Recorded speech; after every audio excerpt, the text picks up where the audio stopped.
Welcome to Murdock's Music Minute, once more with a classical edition where I give an introduction to the life and the music of famous classical composers, also a little bit for myself. And for this episode, or opus number 5, we'll get back one more time to the Baroque era to look at a man who very likely was the first popular or famous virtuoso in music, also the first ginger pop star centuries before Mick Hucknall, and a man who chose to name his most famous work after a popular pizza. It's Tony Anthony Antonio Vivaldi.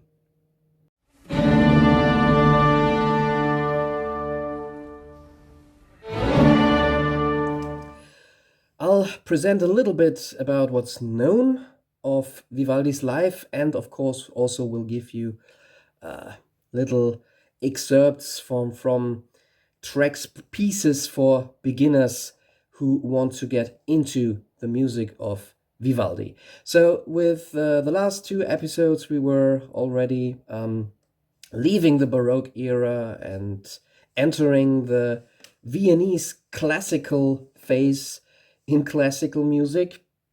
Now we are going a little bit back in time once more to the Baroque era as mentioned, whereas we know a lot about Haydn and especially Mozart from historians, also from their own sources, so letters, diary entries, etc. Not so much is known about Vivaldi's life and about Vivaldi as a person. He was born in 1678 in Venice, which was then the capital of the Republic of Venice. His health was problematic since birth, as he was probably suffering from a form of asthma. And he had 5 siblings and was the son of Giovanni Battista Vivaldi, a former barber who had become a professional violinist. His father taught Antonio to play the violin at a tender age and then toured Venice with his son. Young Vivaldi was also a kind of virtuoso on the violin.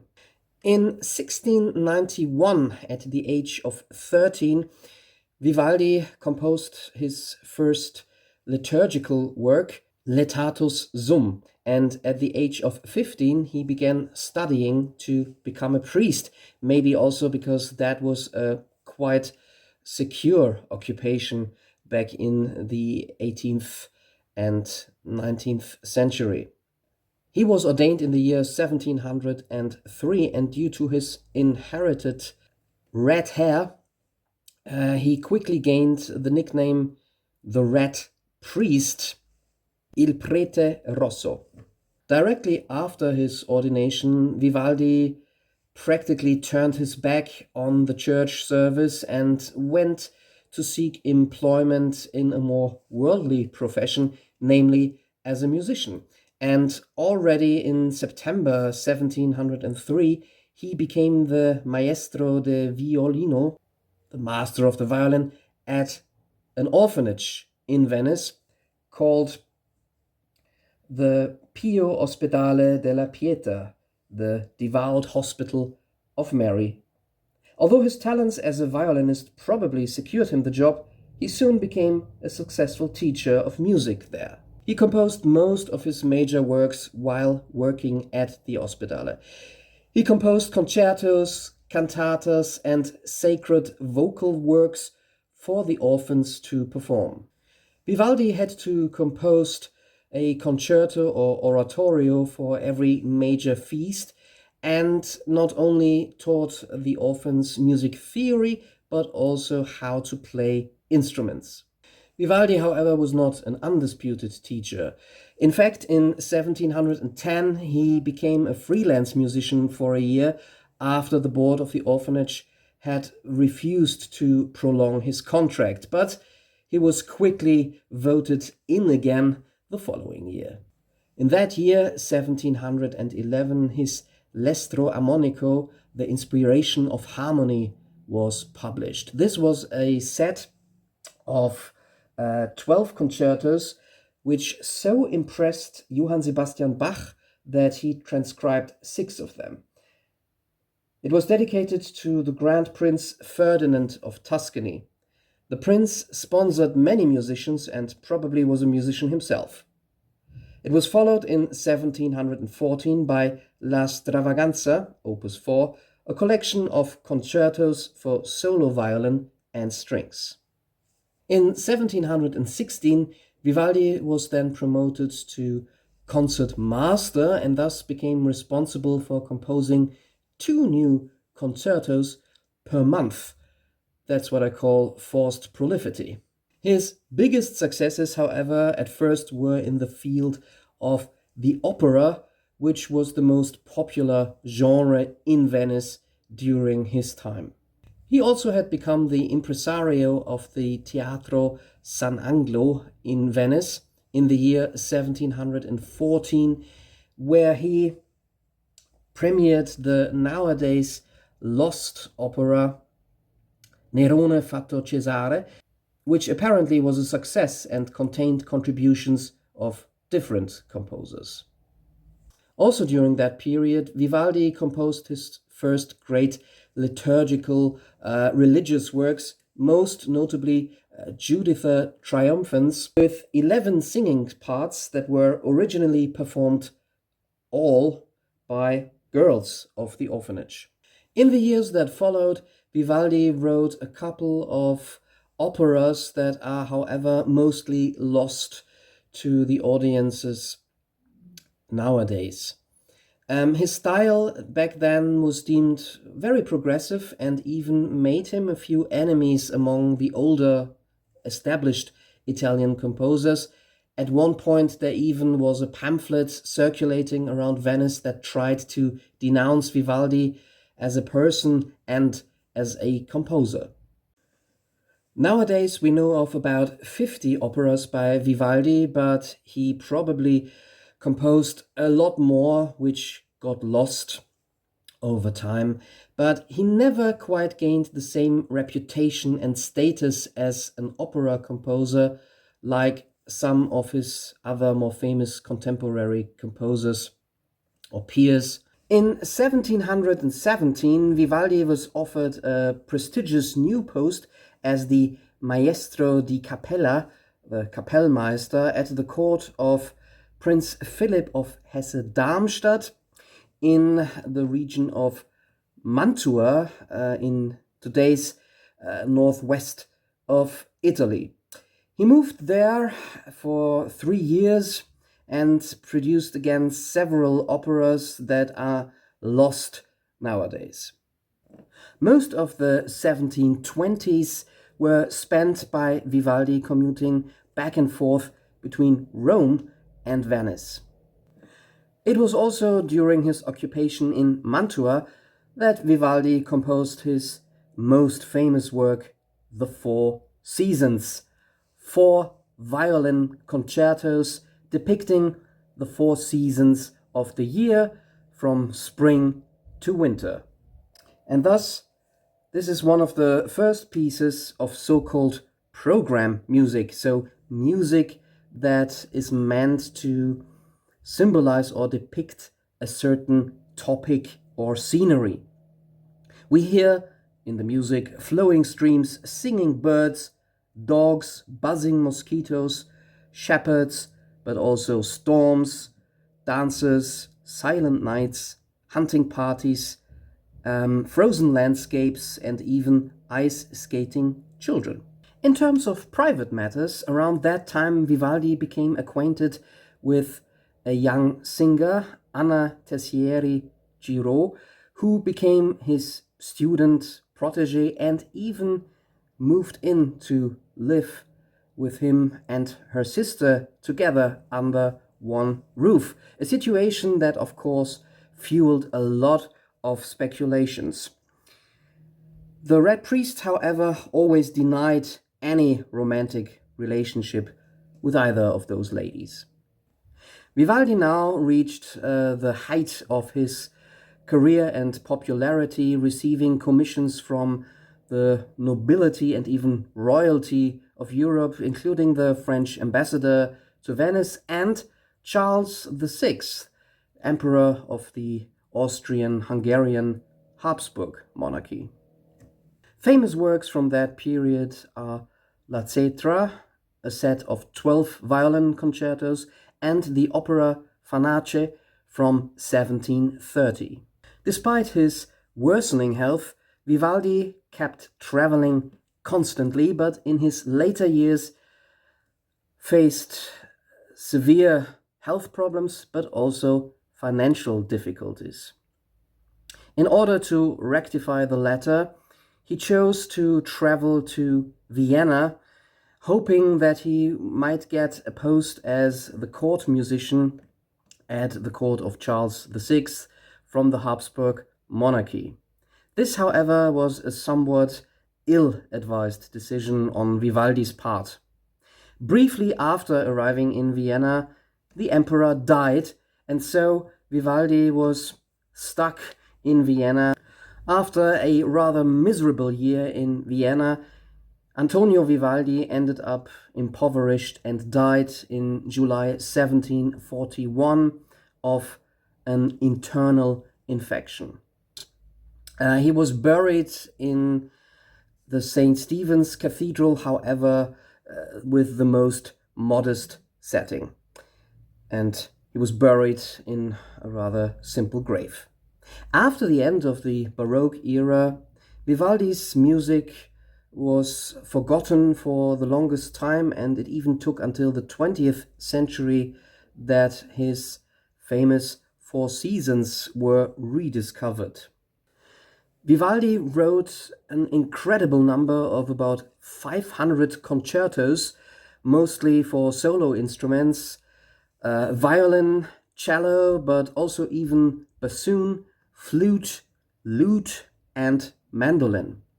He also composed a lot of sacred choral music, sonatas, chamber music, and operas, and even influenced the works of Johann Sebastian Bach with his concertos and arias. And at one point in his life, Vivaldi is said to even have boasted that he could sort of crank out a concerto or a sonata in a minimum of time.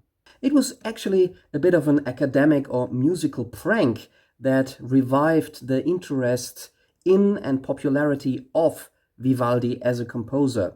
When the composer and violinist Franz Kreisler published a concert in C in the style of Vivaldi, initially even claiming it was an original by Antonio Vivaldi at the beginning of the 20th century.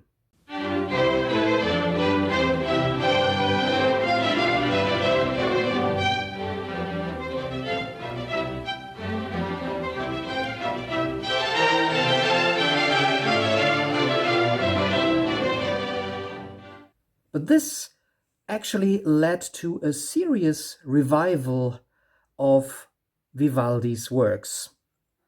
Most of all, of course, the Four Seasons, and from now on, the search for Vivaldi's works began.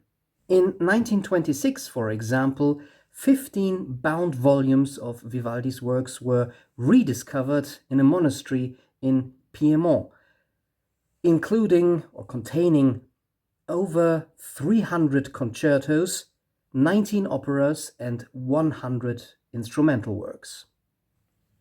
Lost and unknown works by the composer keep being discovered, most recently, for example, in 2006, when Vivaldi's opera Agippo resurfaced, which had, up until then, been considered lost. That's, of course, all the better for us listeners. So here now are 10 very Vivaldi moments for beginners.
Vivaldi also inspired pop culture, or himself became the object of pop culture. There, for instance, was a radio play commissioned by ABC National Radio in 2005, which was then later turned into a stage play called The Angel and the Red Priest. Also, films about Vivaldi were made. There are several Italian ones. Red Venice, an Italian-French co-production under the direction of Etienne Perrier. Antoni Vivaldi, A Prince in Venice, an Italian-French co-production under the direction of Jean-Louis Guillemot. And Vivaldi, The Red Priest from 2009, which is an Italian film by Liana Marabini. His music occurs in television series, documentary films, etc., and most of all, of course, parts of the Four Seasons. Also, a few rock versions of the Four Seasons exist, one by Thomas Vanagiris.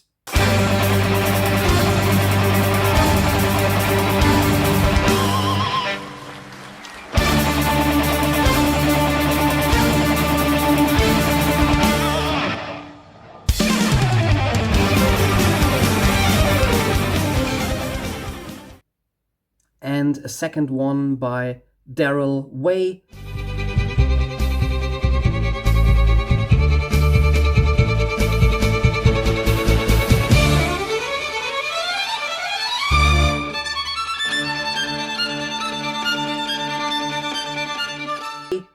But of course, nothing really surpasses the original.